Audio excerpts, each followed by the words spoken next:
Hello everyone, आज date है 24 फरवरी 2022 और द हिंदू न्यूज एनालिसिस में आपका स्वागत है। इस वीडियो में हम द हिंदू की इंपॉर्टेंट न्यूज़ को एग्जाम के पॉइंट ऑफ व्यू से डिस्कस करेंगे। नीचे डिस्क्रिप्शन बॉक्स में Telegram channel volcano IAS academy का लिंक दिया हुआ है। आप Telegram channel volcano IAS academy के साथ में जुड़ सकते हैं। वहाँ पर हर exam means UPSC, state PSC and other exams के पॉइंट ऑफ व्यू से काफ़ी इंपॉर्टेंट इन्फॉर्मेशन आप सभी के साथ में शेयर की जाती है। तो चलो स्टार्ट करते हैं। वीडियो को स्टार्ट करेंगे एक ज्योग्राफिकल मैप क्वेश्चन के साथ में। और आज आपका क्वेश्चन ये है कि हीराकुंड डैम को आपको मैप में व्यू करना है, फिर इससे रिलेटेड हर इंपॉर्टेंट फैक्ट्स को एंड इन्फॉर्मेशन को कमेंट बॉक्स में टाइप करना है। कल हमने आपसे क्वेश्चन पूछा था महानदी रिवर को लेकर के, तो महानदी रिवर के मैप को अगर हम व्यू करें तो इंडिया का जो छत्तीसगढ़ स्टेट है वहाँ से महानदी रिवर का ओरिजिन होता है। उसके बाद में महानदी रिवर उड़ीसा स्टेट में फ्लो होती हुई लास्ट में बे ऑफ बंगाल में अपने वाटर को डिस्चार्ज करती है। महानदी रिवर का जो माउथ है वहाँ पर गहीर माथा marine wild life sanctuary situated है। इसके इंपॉर्टेंट ट्रिब्यूटरीज की अगर हम बात करें तो सबसे पहले बात कर लेते हैं लेफ्ट बैंक ट्रिब्यूटरीज की। लेफ्ट बैंक ट्रिब्यूटरीज में इंपॉर्टेंट नेम है शोनाथ, हसदेव एंड मांड। और यहाँ पर अगर हम राइट बैंक ट्रिब्यूटरीज की बात करें तो इंपॉर्टेंट नेम है जोंक, ओंग एंड तेल। द हिंदू के फ्रंट पेज पर जो इंपॉर्टेंट न्यूज़ है वो रिलेटेड है रशिया यूक्रेन इशू को लेकर के। आप सभी को पता है कि रेगुलर हम देख रहे हैं और कल भी हमने देखा कि 2 दिन पहले रशिया ने जो कुछ डिस्टर्ब्ड एरियाज थे वहाँ पर अपनी आर्मी को भेज करके उस एरिया में पीस एस्टेब्लिश करने की कोशिश की है। और जो डोनबास रीजन के पास में 2 एरिया सिचुएटेड है उनको रिकॉग्निशन देने की कोशिश की है। इसकी वजह से ये लग रहा है कि आने वाले टाइम में ये जो इशू है वो और ज़्यादा इंक्रीज हो सकता है और जो सर्कमस्टेंसेज है वो वॉर की तरफ आगे बढ़ रही हैं। अब यहाँ पर यूनाइटेड नेशन सिक्योरिटी काउंसिल का जो सेशन कंडक्ट हुआ उसमें इंडिया की तरफ से क्या स्टेटमेंट रहा, तो इंडिया ने यहाँ पर बैलेंस्ड नेचर अपनाने की कोशिश की। इंडिया ने बोला कि थ्रू डिस्कशन हम इस डिस्प्यूट को सॉल्व कर सकते हैं, थ्रू डिस्कशन हम इन बहुत सारे पॉइंट्स के ऊपर एग्री हो सकते हैं और ये जो वॉर जैसी सिचुएशन है इसको हम एक तरीके से पीस की तरफ ले जा सकते हैं। अब यहाँ पर जो रशिया है उन्होंने एक तरीके से इंडिया ने जो बैलेंस्ड और इंडिपेंडेंट स्टैंड अपना शो किया उसको लेकर के रशिया ने बोला है कि इससे हमें लगता है कि इंडिया जो है वो ना यूएस का साथ दे रहा है ना रशिया का साथ दे रहा है, तो बैलेंस्ड नेचर है और इससे रशिया जो है वो हैप्पी है। रशिया ने ये भी इंपॉर्टेंट बात बोली है कि प्रेजेंट टाइम में हम देख रहे हैं कि चाइना और रशिया के जो रिलेशंस है वो काफ़ी ज़्यादा साथ देखने को मिल रहे हैं। तो रशिया ने अपनी तरफ से एग्री किया है और कुछ बातों पर एक तरीके से जो इंडिया कंट्री है उसको इस तरीके के साइन दिए हैं कि इन कंट्रीज़ के साथ में भले ही रशिया के साथ में हमारे बेहतरीन रिलेशन है लेकिन चाइना के साथ में हमारे काफ़ी बॉर्डर इश्यूज है। तो हो सकता है कि चाइना की वजह से इन्फ्लुएंस होकर के रशिया के साथ में भी हमारे रिलेशंस में कुछ कन्फ्लिक्ट क्रिएट हो जाए। तो रशिया ने अपनी तरफ से ये बोला है कि देखो अभी प्रेजेंट टाइम में पाकिस्तान के प्राइम मिनिस्टर भी मॉस्को की विजिट पर है, तो इन सारे जिन कंट्रीज़ के साथ में इंडिया के डिस्प्यूट हैं उनकी वजह से इंडिया और रशिया के जो रिलेशंस है वो कभी भी ख़राब नहीं होंगे। उन्होंने ये बोला है कि मुझे पता है, रशिया की तरफ से जो एम्बेसडर जिन्होंने स्टेटमेंट दिए कि रशिया को पता है कि कश्मीर जो डिस्प्यूट है वो एक बायलैटरल डिस्प्यूट है, इसमें रशिया कभी भी इंटरफेयर ना करेगा। इसके अलावा हमें पता है कि S-400 डिफेंस मिलिट्री सिस्टम हम रशिया से लेना चाह रहे हैं और रशिया यहाँ पर हमारे इंडिया में इसको डिप्लॉय भी करने वाला है। तो उन्होंने ये भी बोला है कि ये जो डिफेंस वेपन्स को लेकर के जो हमारी स्ट्रेटजी है इसके ऊपर कोई इफेक्ट नहीं पड़ेगा प्रेजेंट टाइम में रशिया और यूक्रेन इशू को लेकर के। लेकिन हम यहाँ पर ये डिस्कस करते हैं कि अगर वॉर की तरफ जाते हैं, ये चीज़ें जो हैं वो वॉर की तरफ इंक्रीज़ होती हैं तो बहुत सारा इशू देखने को मिलेगा। प्रेजेंट टाइम में हमने देखा है कि कोविड की वजह से हर कंट्री की जो इकोनॉमी है वो काफ़ी ज़्यादा श्रिंक हुई है। इसकी वजह से बहुत सारा इन्फ्लेशन देखने को मिल रहा है और अगर ये वॉर जैसी सिचुएशन यहाँ पर क्रिएट होती है तो इसकी वजह से भी जैसे गैस के और जो ऑयल जो है उनके प्राइजेस काफ़ी ज़्यादा इंक्रीज़ होंगे। इसके अलावा यूरोपियन कंट्रीज़ ने जिस तरीके से रिस्ट्रिक्शंस लगाना स्टार्ट कर दिया है रशिया के ऊपर, कुछ इकोनॉमिक रिस्ट्रिक्शंस लगाए हैं। इसके अलावा जर्मनी और रशिया के बीच में जो एक गैस पाइपलाइन टर्मिनल था उसके ऊपर भी रिस्ट्रिक्शंस लगाई जाने की कोशिश की जा रही है। तो ये सारी चीज़ें जो हैं इसके कुछ इनडायरेक्टली इफेक्ट देखने को मिलेंगे जिसकी वजह से ग्लोबली लेवल पर हर कंट्री जो है उसकी वजह से इफेक्ट होगा। ओके, अब यहाँ पर जो रशिया का जो स्टैंड आया है वो काफ़ी ज़्यादा इम्पोर्टेंट है। अभी हमने देखा कि यूनाइटेड नेशन सिक्योरिटी काउंसिल में TS त्रिमूर्ति जो हमारे परमानेंट रिप्रेजेंटेटिव है इंडिया की तरफ से UN में, उन्होंने ये बोला कि जो भी डेवलपमेंट्स हैं इनमें जो भी इस रीजन में जो भी डेवलपमेंट्स हो रहे हैं और रशिया के एक्शन का आप क्रिटिसाइज कर रहे हो, इसकी बजाय हमें क्या करना चाहिए, हमें कोशिश ये करनी चाहिए कि वहाँ पर जो इशू हैं, क्योंकि जिन 2 एरियाज़ को रिकॉग्नाइज किया है रशिया ने, उन 2 एरियाज़ में तो 2014 से जब क्रीमिया का एनेक्स किया था रशिया ने, तभी से जाकर के वहाँ तभी से ही वहाँ पर उस एरिया में प्रॉब्लम चल रही थी। तो तभी से अगर उसको सॉल्व करने की कोशिश की जाती तो ये जो इशू है वो ज़्यादा इंक्रीज नहीं होता।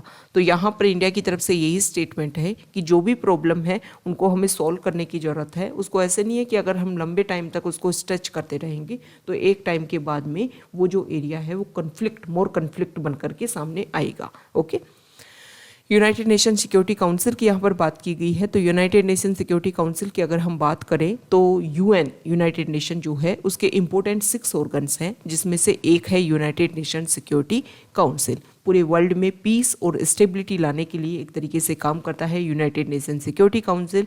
इसके 15 मेंबर्स होते हैं, जिसमें 5 परमानेंट मेंबर्स होते हैं, जिसमें यूएस, यूके, फ्रांस, रशिया और चाइना है, और 10 इसके नॉन परमानेंट मेंबर होते हैं, जिनको हर 2 साल के लिए उनको इलेक्ट किया जाता है एरिया बेसिस पर। पूरे वर्ल्ड का जो एरिया है, जो अर्थ है, उसको डिवाइड कर रखा है कुछ एरिया रीजन्स में, और उसके बेसिस पर कि इस एरिया से 2 कैंडिडेट आएंगे, इस एरिया से 2 कंट्रीज का रिप्रेजेंटेशन होगा। इस तरीके से ये जो 10 नॉन परमानेंट मेंबर्स हैं इनको इलेक्ट किया जाता है।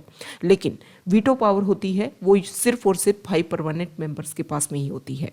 तो अब ये बोला जा रहा है कि यूएस जो है यहाँ पर अपनी वीटो पावर का यूज़ कर सकता है, क्योंकि अगर हम देखें तो फ्रांस एक तरीके से और यूके जो है वो सपोर्ट में है यूएस के, हालांकि चाइना और रशिया जो है वो एक तरफ दिखाई दे रहे हैं। तो अगर वीटो पावर को लेकर के आता है रशिया, जो कुछ स्टेटमेंट, कुछ ऑर्डर निकालने की कोशिश करता है यूएस, तो यहाँ पर रशिया जो है वो अपनी वीटो पावर को यूज़ करके उसको स्ट्रक डाउन कर सकता है। और अगर वीटो पावर यूज़ की जाती है तो उसके बाद में जो भी ऑर्डर पास किए जाते हैं वो ग्राउंड लेवल पर इम्प्लीमेंट नहीं हो पाते हैं। नेक्स्ट इंपॉर्टेंट आर्टिकल है कोविड की फर्स्ट वेव और सेकंड वेव, उस टाइम को लेकर के एक स्टडी की गई, और इस स्टडी में ये बात सामने आई है कि इंडिया में पेंडेमिक की जो सेकंड वेव थी, उस टाइम जब नेशनल लेवल का लॉकडाउन भी अच्छे से इम्पोज नहीं किया गया था, तब भी हमने ये देखा कि इकोनॉमिक डिस्ट्रेस जो है लोगों के बीच में, जो गरीब लोग हैं उनके बीच में हंगर लेवल जो है वो ज़्यादा हाई लेवल का देखने को मिला। ये स्टडी सामने आई है। ये जो सर्वे है वो हंगर वॉच 2, इसको कमीशन किया था राइट टू फूड कैंपेन ने and centre for equity studies ने। दिसंबर 2021 एंड जनवरी 2022 के बीच में जो भी इकोनॉमिक डिस्ट्रेस है उनको, सेकेंड वेव के दौरान जो भी इकोनॉमिक डिस्ट्रेस रहा उनको इवेलुएट करने के लिए ये सर्वे कंडक्ट करवाया गया। ये जो 2 ऑर्गेनाइजेशन है इन्होंने हंगर वॉच 1 भी कंडक्ट करवाया था अक्टूबर टू दिसंबर इन 2020, ताकि फर्स्ट वेव के दौरान जो भी प्रॉब्लम देखने को मिली, जो भी फॉल आउट देखने को मिले, उन सभी को मेजर किया जा सके। तो यहाँ पर सेकंड सर्वे जो हुआ उसमें 66% जो लोग हैं उन्होंने ये बोला कि उनकी इनकम जो है वो ज़्यादा डिक्रीज़ हुई है प्री पैंडेमिक लेवल से, अगर हम कंपैरिजन करें तो। इसके अलावा अगर इसमें भी और इंटरनली हम व्यू करें तो हमें देखने पर पता चलता है कि जो अर्बन हाउस होल्ड्स हैं, जो फैमिली जिनकी 3000 पर मंथ से भी कम सैलरी थी, या इसके अलावा मुस्लिम हाउस होल्ड जो है, इनके ऊपर ज़्यादा इफेक्ट देखने को मिला है। नेक्स्ट इम्पोर्टेंट आर्टिकल है, यहाँ पर ईडी ने महाराष्ट्र के मिनिस्टर मलिक को मनी लॉन्ड्रिंग केस में उनको अरेस्ट किया है। ये बोला गया है कि उनके जो लिंक हैं वो दाऊद रिलेटेड प्रॉपर्टी डील से है, और इसके अलावा उनको कोर्ट ने कस्टडी में भेज दिया है। पता लगाया जाएगा कि किस तरीके से उनके पास में ये प्रॉपर्टी जो है वो ट्रांसफ़र हो पाई।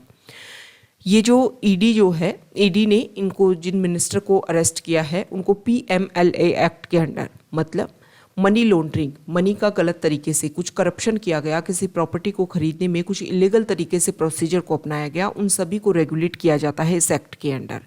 ये बोला गया है कि दाऊद इब्राहिम की सिस्टर हसीना पार्कर जो है उनकी कुछ प्रॉपर्टी थी, और उन्होंने सिर्फ और सिर्फ पावर जो है, पावर ऑफ अटर्नी किसी और को दे रखी थी, लेकिन फिर भी इनडायरेक्टली जो है काफ़ी कम प्राइस में ये जो प्रॉपर्टी है वो मिस्टर मलिक की जो कंपनी है उनको ट्रांसफ़र कर दी गई। तो इसी को लेकर के रेगुलेशन किया जाएगा कि किस तरीके से क्या प्रोसीजर अपनाया गया जिसके तहत ये सारी प्रॉपर्टी जो है वो इनके पास में आ पाई। नेक्स्ट इंपॉर्टेंट आर्टिकल है पेज नंबर 2 पर। यहाँ पर जो आर्टिकल रिलेटेड है, इसमें दिल्ली के जो LG है उन्होंने एक बात बोली है कि 15 अगस्त से पहले पहले, मतलब हम 75 ईयर ऑफ इंडिपेंडेंस गेन करेंगे उससे पहले पहले कंप्लीट करेंगे। उससे पहले दिल्ली में 100% जो भी सर्विसेज डिलीवर की जा रही हैं उनको 100% डिजिटल में कन्वर्ट कर दिया जाएगा।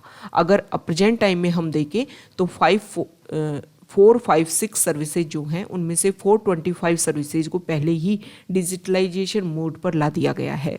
अब यहाँ पर उन्होंने बोला कि देखो हमारे जो सेंट्रल गवर्नमेंट है या फिर हमारे प्राइम मिनिस्टर नरेंद्र मोदी जी जो हैं उनका स्पेशल फोकस है डिजिटल इंडिया के ऊपर और डिजिटलाइजेशन के ऊपर।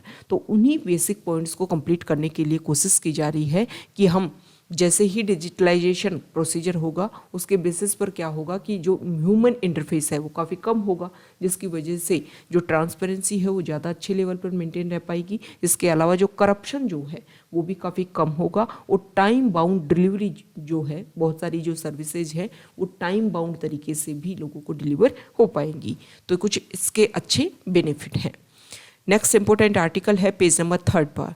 यहाँ पर जो सबसे पहले जो आर्टिकल है, यहाँ देखिए, एक सेकेंड देखो, दिल्ली जो है, दिल्ली यूटी है, आप सभी को पता है दिसंबर 2020 से यहाँ पर लोकायुक्त की जो पोस्ट है वो खाली चल रही है, वैकेंट चल रही है।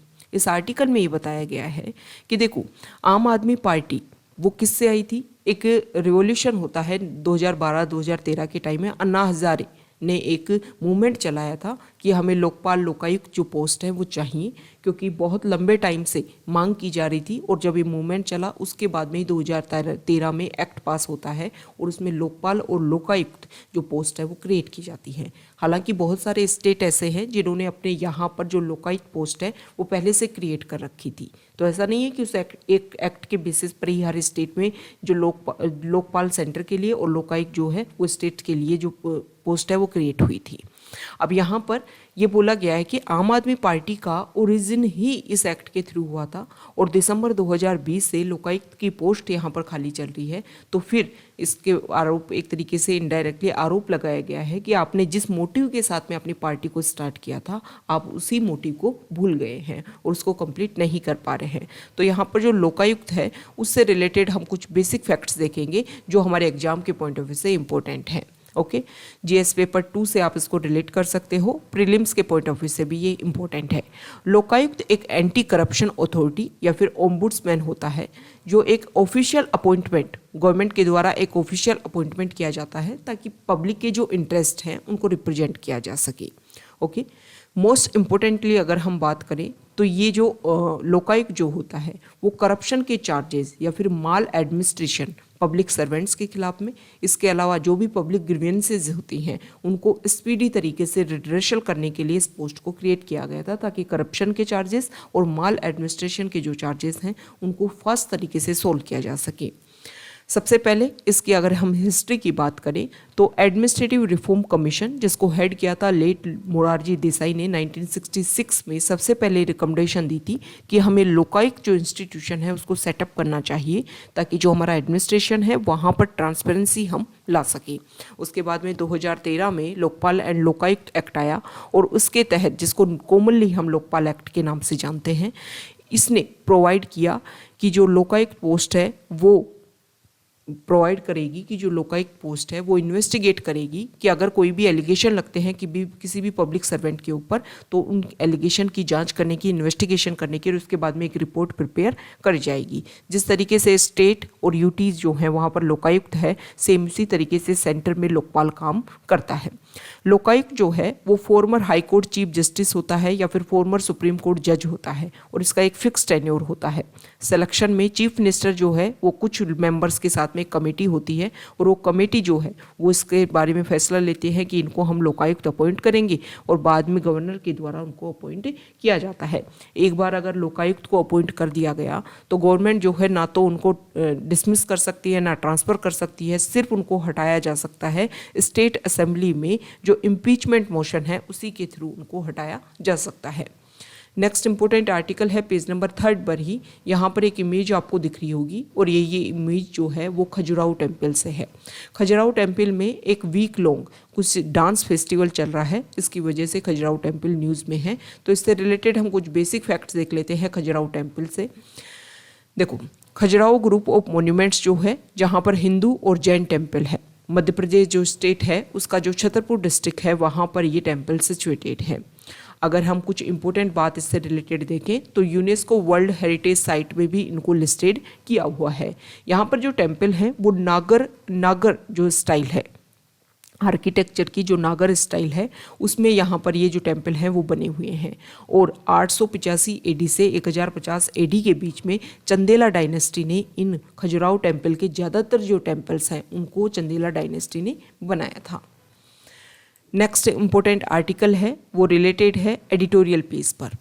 यहाँ पर जो फर्स्ट आर्टिकल है वो अभी यूएई और इंडिया के बीच में जो फ्री ट्रेड एग्रीमेंट साइन हुआ उसके बारे में बताया गया है कि इंडिया के लिए एक अपॉर्चुनिटी है और जो भी हमारे ट्रेड टाइज प्रेजेंट टाइम में अदर कंट्रीज़ के साथ में भी जो हमारा डिस्कशन चल रहा है, ये चीज़ें जो है वो हमारे ट्रेड एरिया जो है उसको काफ़ी ज़्यादा चेंज करेगी। इंडिया जो है वो अपने एक्सपोर्ट इंपोर्ट दोनों के ऊपर डोमिनेशन क्रिएट करते हुए इंडिया जो अपनी बहुत सारी पॉलिसीज़ को इम्प्लीमेंट कर रहा है कि हमें बहुत सारा प्रोडक्शन करना है, इसके अलावा एक तरीके से मैन्युफैक्चरिंग हब के रूप में इंडिया को डेवलप करना है, तो उन सारी पॉलिसी जो है वो काफ़ी बेहतरीन होगी अगर अदर कंट्रीज़ के साथ में हमारे फ्री ट्रेड एग्रीमेंट होते हैं।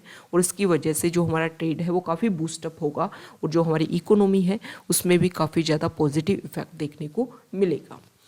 नेक्स्ट इंपॉर्टेंट आर्टिकल है यूक्रेन क्राइसिस को लेकर के। यहाँ पर जो राइटर हैं उन्होंने ये बोला है कि अभी प्रेजेंट टाइम में रशिया ने 2 प्रोविंसेस डोनेट्स्क एंड लुहांस्क इनको ऑफिशियल रिकॉग्निशन देती है। इसको पहले थोड़ा सा बैकग्राउंड आप देख लीजिए। 2014 में जब रशिया ने जो क्रीमिया को एनेक्स किया था तो इन 2 एरियाज़ ने भी अपने आप को इंडिपेंडेंट डिक्लेयर कर दिया था। हालांकि किसी भी इंटरनेशनल कम्युनिटी ने इनको रिकॉग्निशन नहीं दी थी। उसके बाद में 1-2 दिन पहले रशिया ने इनको अपनी रिकॉग्निशन दी। अपनी जो आर्मी है उनको यहाँ पर सेंड किया कि रशियन पीस कीपिंग फोर्सेज जो है उनको यहाँ पर सेंड किया कि जो भी सेपरेटिस्ट है उनको प्रोटेक्ट करना है, जो भी यहाँ पर रशियन एथनिक माइनॉरिटीज़ है, जो पॉपुलेशन है इस रीजन में, उनको आपको प्रोटेक्ट करना है। ओके अब एक तरीके से हम ये देखें तो जो रशिया है वो काउंटर कर रहा है कि नाटो का एक्सपेंशन ना हो। ओके और यहाँ पर जो कंट्रीज़ हैं या फिर जो वर्ल्ड लेवल पर जो अदर कंट्रीज़ हैं वो ये डिसाइड कर पा रही हैं कि डीएस्केलेशन एक तरीके से आप क्या करो कि डिस्कशन के थ्रू इस इशू को सोल्व करो। रशिया को प्रॉब्लम क्या है कि नाटो का एक्सपेंशन हो रहा है और दूसरी तरफ रशिया क्या कर रहा है कि जो भी अदर एरिया जैसे यूक्रेन का एरिया है उसको इनडायरेक्टली सपोर्ट कर रहा है वहाँ पर जो भी सेपरेटिस्ट ग्रुप है। ओके क्योंकि ये भी बोला जा रहा है कि 2014 से अब तक अगर हम देखें तो बोला तो ये जा रहा है कि अब रिकॉग्निशन दी है, लेकिन पहले से ही उस एरिया में रशिया के जो ट्रूप्स हैं वो वहाँ पर प्रेजेंट थे। उसके अलावा रशिया जो है उनको सपोर्ट कर रहा है, वहाँ पर जो भी लोग हैं उन सभी को सपोर्ट करने की कोशिश कर रहा है। तो एक तरीके से रशिया जो है वो नाटो ऑर्गेनाइजेशन को काउंटर करने की बात कर रहा है और खुद अपना जो है एक्सपेंशन कर रहा है। अब यहाँ पर जो यूक्रेन को लेकर के क्या क्या इशू हैं उसके बारे में यहाँ पर बातें बताई गई है कि देखो प्रेजेंट टाइम में अगर हम देखें तो यूक्रेन जो है, इस राइटर का एक बोलना ये है कि यूक्रेन एक बफर जोन क्रिएट हो गया है जहाँ पर एक तरफ रशिया और दूसरी तरफ वेस्टर्न कंट्रीज दोनों अपने अपने बेनिफिट्स को सिक्योर करने के लिए, अपने अपने बेनिफिट्स को फ्लोरिश करने के लिए यूक्रेन का यूज़ कर रहे हैं। क्योंकि अगर हम देखें तो देखो रशिया जो जब 1991 में यूएसएसआर का डिसइंटीग्रेशन हुआ था उसके बाद में बहुत सारी यहाँ पर इंडिपेंडेंट कंट्रीज़ बनी थी। रशिया ये चाहता था कि भले ही आप इंडिपेंडेंट कंट्रीज़ के रूप में रहो लेकिन आपका जो एक तरीके से इंटरेस्ट जो है वो जो आपका जो इन्फ्लुएंस जो है वो रशिया की तरफ होना चाहिए। मतलब आप इंडिपेंडेंट कंट्री के रूप में रहो। जैसे कि अगर हम बोलें कि बांग्लादेश और पाकिस्तान इंडिया के पार्ट हैं, भले ही वो इंडिपेंडेंट कंट्री के रूप में रहे लेकिन कहीं पर भी जब रिप्रेजेंटेशन की बात आए तो इंडिया को रिप्रेजेंट करें, इंडिया को सपोर्ट करें। तो ये ही एक ड्रीम है रशिया का कि यहाँ पर जो भी इंडिपेंडेंट कंट्रीज़ हैं वो रशिया के कल्चर को फॉलो करें, रशिया के हेरिटेज को फॉलो करें, रशिया के जो भी पर्सन इंटरेस्ट हैं उनको फॉलो करें, उनको सिक्योर करने का वर्क करें, रशिया को हर जगह सपोर्ट करें। लेकिन ऐसा नहीं देखने को मिल रहा है क्योंकि नाटो ऑर्गेनाइजेशन का 1990s में जब ये डिस्कशन हुआ कि यूएसएसआर का डिसइंटीग्रेशन हुआ है उसके बाद में उन्होंने अपना एक्सपेंशन करना कम कर दिया और रशिया और उनके बीच में डिस्कशन भी हुआ कि देखो अब रशिया का जो यूएसएसआर है उसका डिसइंटीग्रेशन हो गया, मतलब कोल्ड वॉर जैसी जो इश्यूज है वो काफ़ी एक तरीके से स्टेबल स्टेज में चले जाएंगे, तो आपको नाटो ऑर्गेनाइजेशन की ज़रूरत ही नहीं है। लेकिन 1990s में जब जर्मनी का दोबारा से रीयूनिफिकेशन हुआ तो यूएस को ये लगा कि आने वाले टाइम में हो सकता है कि यूएसएसआर का दोबारा से इंटीग्रेशन हो जाए, ये जो इंडिपेंडेंट कंट्रीज़ है वो दोबारा से रशिया के साथ में मिलकर के एक कंसोलिडेटेड फॉर्म में वर्क करें। तो इसी को लेकर के जो नाटो ऑर्गेनाइजेशन का जो एक्सपेंशन है वो दोबारा से यूएसए ने स्टार्ट किया, क्योंकि यूएसए बिल्कुल नहीं चाहता था कि जो रशिया है वो यूएसएसआर दोबारा से एक पावरफुल फॉर्म में दोबारा से जनरेट होकर के सामने आ सके। ओके अब उसी अपने पर्पस को फुलफिल करने के लिए उन्होंने यहाँ पर जो भी रीजनल एरियाज़ में जो कंट्रीज़ हैं उनको अपना मेंबर बनाना स्टार्ट किया। धीरे धीरे उन्होंने स्टार्ट किया और अब यूक्रेन की तरफ वो इंक्रीज़ हो रहे हैं। अब यूक्रेन के रशिया जो है वो अपने अंडर रखना चाहता है, क्योंकि हमने पहले भी डिस्कस किया है कि ये इम्पोर्टेंस इतनी मानी जाती है यूक्रेन की कि जैसे कोई इंसान जो है, कैसे कोई ह्यूमन जो है वो विदाउट हेड, मतलब यूक्रेन को रशिया का हेड माना जाता है कि अगर यूक्रेन सेफ है तभी रशिया जो है वो भी अपनी सिक्योरिटी को मेंटेन कर पाएगा। तो इसी वजह से यूक्रेन के ऊपर जो डोमिनेंस अपने क्रिएट करने के लिए रशिया जो है वो बार बार वहाँ पर अटैक करता रहता है। इससे पहले भी जो यूक्रेन है वो भी अपने आप को इंडिपेंडेंट कंट्री के रूप में रखना चाहता है, वो भी चाहता है कि उसके जो सारे के सारे जो इंटरेस्ट हैं वो सिक्योर हो सके। इसके लिए उसको नाटो ऑर्गेनाइजेशन का एक्सपेंशन, क्योंकि बहुत सारी कंट्रीज़ यहाँ पर नाटो ऑर्गेनाइजेशन के जो मेंबर बने हैं उनको काफ़ी मसल पावर जो है उनकी इंक्रीज़ हुई है, क्योंकि नाटो ऑर्गेनाइजेशन अपनी तरफ से जो आर्मी सपोर्ट करता है इसकी वजह से बहुत सारे जो कंट्रीज़ हैं उनके जो प्रॉब्लम्स हैं वो काफ़ी लेवल पर सॉल्व हो जाती हैं। तो यहाँ पर राइटर का ये बोलना है कि यूक्रेन को एक बफर जोन के रूप में क्रिएट करके यहाँ पर दोनों तरफ से जो कंट्रीज़ हैं वो अपने इंटरेस्ट को सिक्योर करने की कोशिश कर रहे हैं। यूएसए यहाँ तक अपनी रीच इसलिए बनाना चाह रहा है क्योंकि सिर्फ 5 मिनट्स भी नहीं लगे कि यहाँ से अगर कोई यूक्रेन की लैंड से अगर अटैक किया जाता है रशिया के ऊपर तो रशिया को काउंटर करना काफ़ी ज़्यादा ईजी हो जाएगा। नेक्स्ट इंपॉर्टेंट आर्टिकल है पेज नंबर 7 पर। यहाँ पर अभी तेलंगाना के चीफ मिनिस्टर ने एक स्टेटमेंट दिया। तेलंगाना के चीफ मिनिस्टर ने एक इम्पोर्टेंट बात बोली कि हमें जो हमारा कॉन्स्टिट्यूशन जो है उसको दोबारा से लिखना चाहिए, नया कॉन्स्टिट्यूशन जो है उसकी ज़रूरत है इंडिया को। अब यहाँ पर सबसे पहले तो राइटर जो है उन्होंने कुछ इम्पोर्टेंट बात बोली है कि देखो जो सेंट्रल गवर्नमेंट है वो स्टेट की जो पावर है उनको सप्रेस करने की कोशिश कर रहा है, जिसकी वजह से ये सारी जो चीज़ें हैं, ये सारे जो आउटकम्स हैं वो सामने आ रहे हैं। यहाँ पर अगर हम बात करें तो 1994 में SR Bombay versus union of India case में और government of NCT of Delhi versus union of India 2018 में जो गवर्नमेंट है वो सेंट्रल गवर्नमेंट की जो गवर्नमेंट जो होती है उसको सप्रेस करने के लिए सुप्रीम कोर्ट ने भी ये बोला है कि आपने जो स्टेट की जो पावर्स हैं उनको वेरियस तरीके से उनको काउंटर करने की, उनको सप्रेस करने की कोशिश की है। अब क्वेश्चन ये उठता है कि क्या इंडिया को खुद का नया कॉन्स्टिट्यूशन देना चाहिए? क्या हमें लगता है कि हम नया कॉन्स्टिट्यूशन प्रेजेंट टाइम में ड्राफ्ट कर पाएंगे? तो जस्टिस फली एस नरीमन जो है उनका एक लेक्चर है the silence in our constitutional law delivered in 2005। उन्होंने ये बोला था कि प्रेजेंट टाइम में हमारा जो कॉन्स्टिट्यूशन है, हम बोल रहे हैं कि नया कॉन्स्टिट्यूशन होना चाहिए क्योंकि प्रेजेंट टाइम में नई नई चीज़ें जो हैं वो सामने आ रही हैं, सर्कमस्टेंसेज जो हैं वो काफ़ी ज़्यादा चेंज हो गई हैं। लेकिन यहाँ पर फली एस नरीमन ने एक इम्पोर्टेंट बात बोली कि हम एबल नहीं है एक नया कॉन्स्टिट्यूशन को राइट डाउन करने के लिए। ओके, अगर हम ट्राई भी करते हैं तो बहुत सारी चीज़ें ऐसी होंगी जिनके ऊपर हमें यूनिकनेस दिखानी होगी, जिनके लेवल पर हमें इक्वलिटी दिखानी होगी, तभी जाकर के ऐसी जो चीज़ें हैं वो राइट डाउन की जा सकती हैं। क्योंकि प्रेजेंट टाइम में अगर हम देखें तो प्रेजेंट टाइम में बहुत सारे इशू हैं जैसे नेपोटिज्म, कास्टिज्म, करप्शन, ये कुछ ऐसे इशू हैं जिनको आप इग्नोर नहीं कर सकते हो और ये चीज़ें जो है वो काफ़ी ज़्यादा इन्फ्लुएंस करने की कोशिश करेंगी नई कॉन्स्टिट्यूशन को। अब यहाँ पर ये बताया गया है उस टाइम की जो कॉन्स्टिट्यूशन ड्राफ्टिंग कमेटी थी उसका कंपैरिजन प्रेजेंट टाइम की जो सिचुएशन से किया गया है कि क्या क्या चीज़ें अलग हो चुकी हैं जिनको आप कभी भी नहीं बदल सकते हो और उसके बेसिस पर नया कॉन्स्टिट्यूशन लिखना काफ़ी ज़्यादा प्रॉब्लमेटिक होगा। सबसे पहले तो यहाँ पर ये बताया गया है कि जो ड्राफ्टिंग कमेटी के जो हेड थे BR अम्बेडकर, ग्रेनविल ऑस्टिन ने अपनी एक बुक में लिखा है कि जो कॉर्नरस्टोन ऑफ ए नेशन, उसमें लिखा है कि अंबेडकर जो है वो असेंबली के मेंबर बनते हैं शुरुआत में बंगाल से, लेकिन बाद में जब बंगाल का बाइफर्केशन हो जाता है तो उसके बाद में बॉम्बे सीट से उनको लाया जाता है। अब इस तरीके से प्रेजेंट टाइम में ऐसा हो सकता है क्या कि एक पर्सन एक सीट से जा रहा है, मतलब एक पार्टी जो है वो एक तरीके से कोशिश कर रही है।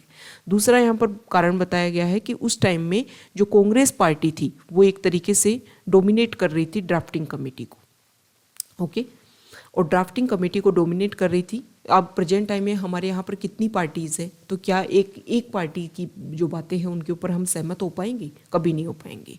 दूसरा यहाँ पर जो भीमराव अंबेडकर हैं उन्होंने शेड्यूल कास्ट के इंटरेस्ट को सेव करने के लिए काफ़ी इंपॉर्टेंट बातें लिखी है। हमारे कॉन्स्टिट्यूशन में बहुत सारे प्रोविजन ऐसे दिए गए हैं कि हमारे यहाँ पर इक्वलिटी लाने की कोशिश की जाए। और प्रेजेंट टाइम में अगर हम देखें तो हमारी जो सोसाइटी है वो कास्टिज्म को एक मेजर रोल जो है वो प्ले कर रहा है और डिफरेंस क्रिएट होते हैं कास्टिज्म के बेसिस पर। तो क्या ऐसा हो सकता है कि हम एक कैटेगरी को इतना इम्प्रोवाइज करने के लिए, उसको इक्वलिटी देने के लिए आज प्रेजेंट टाइम में काम कर सकते हैं? ओके, आज सभी को पता है कास्ट और नेपोटिज्म जो है वो इलेक्शन में ही एक पिवोटल रोल प्ले करती है, एक वार्ड मेंबर के इलेक्शन में ही। तो एक कॉन्स्टिट्यूशन को बनाना कितना ज़्यादा इम्पॉसिबल वर्क है। इसके अलावा ये बताया गया कि 2 साल 11 महीने और 18 दिन इस कॉन्स्टिट्यूशन को बनाने में लगे थे। लेकिन प्रेजेंट टाइम में अगर हम देखें तो वहाँ पर क्या होता था उस टाइम, इतने लंबे टाइम के दौरान जब भी वो डिस्कशन करते थे कॉन्स्टिट्यूशन का, किसी अदर नेशन के कॉन्स्टिट्यूशन को पढ़ते थे, एक्सपर्ट के बीच में कंसल्टेशन होता था, ड्राफ्टिंग बनाने के लिए डिबेट होती थी, फिर उसको अप्रूव किया जाता। मतलब इस तरीके से प्रोसीजर फॉलो किया जाता। प्रेजेंट टाइम में कॉन्स्टिट्यूशन उस टाइम में जब कॉन्स्टिट्यूएंट असेंबली की डिबेट होती थी तो 5 मिनट भी अगर वेस्ट हो जाते थे तो दूसरे दिन जो हाउस है उसको 5 मिनट्स अर्ली स्टार्ट किया जाता था, ताकि जो टाइम वेस्ट हुआ है उसको हम मेंटेन कर सकें। ये चीज़ें शो करती हैं कि इस वर्क को कंप्लीट करने में कितना डेडिकेशन उन लोगों का रहा होगा, कितने कंप्लीट पूरे दिन उन लोगों ने अपनी सिटिंग की होगी, डिबेट की होगी, तब जाकर के हमारा कॉन्स्टिट्यूशन बना था। लेकिन आप प्रेजेंट टाइम में देख लीजिए, लेजिस्लेटिव असेंबलीज देख लीजिए, पार्लियामेंट की जो भी पार्लियामेंट के जो सेशन होते हैं उसमें देख लीजिए, कोई बिल लाया जाता है उसमें डिस्कशन होता है, नहीं होता है तो जो अपोजिशन पार्टीज़ है वो वॉकआउट कर जाते हैं, या फिर वहाँ पर रेगुलर जो है नॉइसेज होती रहती है। शांति के साथ में, पीस के साथ में बैठ करके डिबेट होना आज के दिन में कितना मुश्किल वर्क हो गया है। तो कॉन्स्टिट्यूशन बनाना तो सोचो कितना मुश्किल हो जाएगा। इसके अलावा अगर हम देखें तो देखो उस टाइम जो भी हमारे कॉन्स्टिट्यूएंट असेंबली के जो मेंबर्स थे उन्होंने कॉलोनियल रूल देखा था, ब्रिटिश रूल को उन्होंने फेस किया था। उन्होंने देखा था कि जब एक एक्सट्रीमिज्म में एक तरीके से डोमिनेंस किसी का हो तो किस तरीके से रेगुलेट करना मुश्किल है। तो उनके माइंड में वो सारी बातें क्लियर थी, उनको पता था कि किस तरीके से सोसाइटी के हर सेक्शन की जो भी राइट्स है उनको सेव करना है। ओके, अब प्रेजेंट टाइम में अगर रूल बनाने की, पावर बनाने की बात भी आती है कि कॉन्स्टिट्यूशन चलो बना दो, तो यहाँ पर सबसे पहले तो अपनी जो पार्टीज़ है उसके ऊपर फोकस किया जाएगा। इसके अलावा सोसाइटी में एक सेक्शन के ऊपर फोकस किया जाएगा। और इस तरीके से, क्योंकि उस टाइम ब्रिटिश रूल को फॉलो करते हुए उस टाइम क्या क्या इश्यूज़ थे उनको आज के जो लीडर्स हैं उनके माइंड में ऐसी कोई भी बात नहीं है, तो उसको रिप्रेजेंट करना काफ़ी ज़्यादा मुश्किल होगा। हमारा जो कॉन्स्टिट्यूशन है वो सोवरेन, सोशलिस्ट, सेक्युलर, डेमोक्रेटिक और रिपब्लिक को रिप्रेजेंट करता है। लेकिन अगर हम प्रेजेंट टाइम में बात करें तो उस टाइम का जो हमारा कॉन्स्टिट्यूशन जो है प्रेजेंट टाइम में वो सोसाइटी के एवरी सेक्शन के जो राइट्स हैं उनको प्रोटेक्ट करता है। लेकिन टुडे के जो प्रेजेंट टाइम के जो लीडर्स हैं वो तो पर्टिकुलर आइडियोलॉजी, कास्ट, अपनी पार्टी, इनके जो भी हैं इन सभी को प्रायोरिटी देने की कोशिश करेंगे। ओके, तो एक तरीके से जो और एक इम्पोर्टेंट बात अगर हम और देखें तो कॉन्स्टिट्यूशन के जो फ्रेमर्स थे वो एक अनइलेक्टेड बॉडी थी, मतलब एक लॉ के थ्रू उनको बनाया गया। ऐसा नहीं है कि इलेक्शन के थ्रू उनको बनाया गया। पर्पज ये था कि अनइलेक्टेड बॉडी को जो एक तरीके से अनइलेक्टेड बॉडी लाने का एक मेन पर्पज ये था कि उस बॉडी को कभी भी जो पर्सन है या एक तरीके से किसी को भी आंसर देने की कोशिश नहीं है, सिर्फ उनको कॉन्स्टिट्यूशन के सिवाय किसी को भी आंसर देने की ज़रूरत नहीं है। लेकिन यहाँ पर एक बात बताई गई है कि आंध्र प्रदेश में एक नया आर्टिकल, मतलब 32nd कॉन्स्टिट्यूशनल अमेंडमेंट एक्ट 1973 के तहत 371D क्लोज 5 जो है इंसर्ट किया जाता है। आंध्र प्रदेश गवर्नमेंट जो है इसको मॉडिफाई करती है और एक एडमिनिस्ट्रेटिव ट्राइब्यूनल लाने की कोशिश करती है, जहाँ पर जुडिशरी को ही रिप्लेस करने की कोशिश कर दी जाती है और जो गवर्नमेंट है उसको एक पावर देने की यहाँ पर कोशिश की जाती है। तो ये चीज़ें हमें शो करती हैं कि किस तरीके से ना सिर्फ सेंट्रल गवर्नमेंट बल्कि स्टेट गवर्नमेंट भी अपने प्रॉफिट के लिए, अपने बेनिफिट के लिए किसी भी रूल्स एंड रेगुलेशन को चेंज करने के लिए तैयार रहती हैं। तो यहाँ पर ये जो आर्टिकल है, ये जो इसमें ये बताया गया है कि प्रेजेंट टाइम की जो सिचुएशन है वो बिल्कुल इस तरीके से नहीं है कि हम नई कॉन्स्टिट्यूशन को बना सके। इंडिपेंडेंस के टाइम में हमारे इंडिया में 550 प्रिंसिपल स्टेट्स थे, अलग अलग अपनी अपनी प्रॉब्लम्स को फेस कर रहे थे। उन सभी को हम एक साथ लेकर के आए और हमने एक यूनाइटेड इंडिया क्रिएट किया। ये उस टाइम के जो लीडर्स हैं वो उन्हीं की रिस्पॉन्सिबिलिटी थी और उन्हीं का वर्क था, जिसके बेसिस पर ये सारी चीज़ें हो पाई। प्रेजेंट टाइम में तो अगर हम देखें तो जो सेंट्रल गवर्नमेंट है वो स्टेट्स की पावर को इंक्रोच कर रही है, क्योंकि अपने बेनिफिट्स को सिक्योर करना है। स्टेट जो है वो अपनी तरफ से प्रोटेस्ट कर रही है, क्योंकि सेंट्रल गवर्नमेंट को कमज़ोर करना है। यहाँ पर राइटर का ये बोलना है कि चीफ मिनिस्टर, तेलंगाना के जो चीफ मिनिस्टर हैं उनको ध्यान में होना चाहिए कि ये कॉन्स्टिट्यूशन ही है जिसकी वजह से वो चीफ मिनिस्टर बने हैं, क्योंकि जो आंध्र प्रदेश है उन्होंने तो डायरेक्ट मना कर दिया था कि हम जो है हमारा बाइफर्केशन नहीं होने देंगे, लेकिन पार्लियामेंट ने ही आर्टिकल 3 के तहत जो है वो स्टेट को बाइफर्केट किया और उसकी वजह से चीफ मिनिस्टर वो वहाँ के बन गए। तो प्रेजेंट टाइम पे कॉन्स्टिट्यूशन को आप एक तरीके से डिमोरलाइज करने के बजाय उसमें जो भी बेस्ट चीज़ें हैं उनको इम्प्लीमेंट करने की कोशिश की जाए और जो भी प्रेजेंट टाइम के सर्कमस्टेंसेस की वजह से जो इश्यूज हैं उनको सॉल्व किया जा सकता है। नेक्स्ट इंपॉर्टेंट आर्टिकल है पेज नंबर 8 पर। यहाँ पर जो आर्टिकल है वो मनी लॉन्ड्रिंग के बारे में बताया गया है कि देखो, गवर्नमेंट ने सुप्रीम कोर्ट को वेडनेसडे को इन्फॉर्म किया कि 18,000 करोड़ जो है वो हमने prevention of money laundering act के थ्रू, जो विजय माल्या बिजनेसमैन, नीरव मोदी और मेहुल चोकसी जिन्होंने बैंक से कुछ लोन लेकर के और बाद में वो फॉरेन कंट्रीज में चले गए, तो उनकी कुछ प्रॉपर्टीज़ को हमने ऑक्शन किया है और उसके बेसिस पर 18,000 करोड़ रुपए जो हैं वो उनसे निकाले हैं। अब इनको जो बैंक जिनमें फ्रॉड हुआ था वहाँ पर उनको रिटर्न किया जाएगा। अब यहाँ पर सॉलिसिटर जनरल तुषार मेहता ने इंडिया की तरफ से ये बात रखी, इंडियन गवर्नमेंट की तरफ से, कि मनी लॉन्ड्रिंग ना सिर्फ इंडिया में बल्कि एक ग्लोबल प्रॉब्लम है। यहाँ पर ये बताया गया है कि PMLA केसेज जो है वो प्रेजेंट टाइम में कोर्ट में 67,000 करोड़ के पेंडिंग चल रहे हैं। और यहाँ पर एक इम्पोर्टेंट बात बताएगी कि UN की एक रिपोर्ट रखी गई। उन्होंने ये बोला है, UN ने अपनी रिपोर्ट में, कि जो भी मनी लॉन्ड्रिंग के जो केसेस हैं अगर हम उनको एक तरीके से इंक्लूजन करें, एक साथ मिलाएं, तो 2.1 ट्रिलियन डॉलर अमाउंट के मनी लॉन्ड्रिंग केस हैं। अगर इन सब को अगर हम एक कंपैरिजन करें तो ग्लोबली लेवल पर जो GDP है उसका 3.67% है। मतलब एक तरीके से सुप्रानेशनल और ट्रांसनेशनल क्राइम्स हैं और इसकी वजह से जो ग्लोबल कम्युनिटी है, जैसे कि नारकोटिक्स, मनी लॉन्ड्रिंग और टेररिज्म, ये कुछ 3 इशू ऐसे हैं जिसकी वजह से ना सिर्फ इंडिया बल्कि ग्लोबली लेवल पर ये इशू देखने को मिल रहा है। तो ये इंपॉर्टेंट फैक्ट है। मनी लॉन्ड्रिंग प्रेजेंट टाइम में वैसे भी हम देख रहे हैं कि ED के अलग अलग जो हैं, जो हमारे मिनिस्टर्स हो गए या फिर और भी अदर पर्सन हैं, उनके ऊपर इस तरीके से रिस्ट्रिक्शंस लगाने की कोशिश करी है। तो PMLA एक्ट और ये जो UN की जो रिपोर्ट है, ये जो इंपॉर्टेंट डाटा है वो आपके लिए इंपॉर्टेंट हो जाते हैं। नेक्स्ट इंपॉर्टेंट आर्टिकल है पेज नंबर 10 पर। यहाँ पर सबसे पहले तो मिलन एक्सरसाइज की बात की गई है कि यूक्रेन और रशिया के बीच में प्रेजेंट टाइम में टेंशन चल रहा है, लेकिन Quad countries, France, Myanmar, south Korea, Vietnam, उसके अलावा और भी बहुत सारे कंट्री जो है वो विशाखापट्टनम में इस वीक के लास्ट तक क्या करेंगे, लार्जेस्ट मल्टीलेटरल एक्सरसाइज होगा मिलन एक्सरसाइज, जिसमें इंडियन नेवी जो है उसको होस्ट करेगी। इसके अलावा रशिया, ईरान, इजराइल और सऊदी अरेबिया जो है वो यहाँ पर इस एक्सरसाइज में पार्टिसिपेट कर रहे हैं विदाउट शिप। ओके, यहाँ पर अगर हम बात करें तो US will be joining the exercise for the first time. US जो है वो पहली बार इस मिलन एक्सरसाइज को ज्वाइन कर रहा है। ओके, नेक्स्ट इंपॉर्टेंट आर्टिकल जो है वो यहाँ पर हमारे एयरफोर्स की एक्सरसाइज को लेकर के है कि UK में कोबरा वॉरियर एक्सरसाइज होगी और इसमें हमारे इंडियन एयरफोर्स का इंडिजिनस लाइट कॉम्बैट एयरक्राफ्ट तेजस जो है वो भी इस multilateral air exercise cobra exercise में, कोबरा वॉरियर में UK में पार्टिसिपेट करेगा। इसके अलावा इसमें Belgium, Saudi Arabia, Sweden, US, इन सभी के जो एयरफोर्स जो है वो भी इसमें पार्टिसिपेट करने वाले हैं। ओके, तो ये आज का हमारा डिस्कशन था। फॉरेन पेज पर जो डिस्कशन है वो रशिया यूक्रेन इशू को लेकर के ही है। इसके अलावा जो ईरान के साथ में जो न्यूक्लियर डील चल रही है उसको लेकर के भी यहाँ पर बताया गया है कि उसमें एक सेंसिटिव पॉइंट के ऊपर जो डिस्कशन है वो पहुँच चुकी है और अब जल्दी इसमें जो भी रिजल्ट है वो सामने आ जाएगा कि JCPOA एग्रीमेंट 2015 का जो एग्रीमेंट है उनके किन पॉइंट्स के ऊपर जो है वो एक तरीके से एग्री होते हैं सभी कंट्रीज। तो ये आज का हमारा डिस्कशन था। अगर आप यहाँ तक आए हैं, वीडियो आपको अच्छा लगा है तो प्लीज़ वीडियो को लाइक कीजिए, शेयर कीजिए और चैनल को सब्सक्राइब कीजिए। Okay, thank you.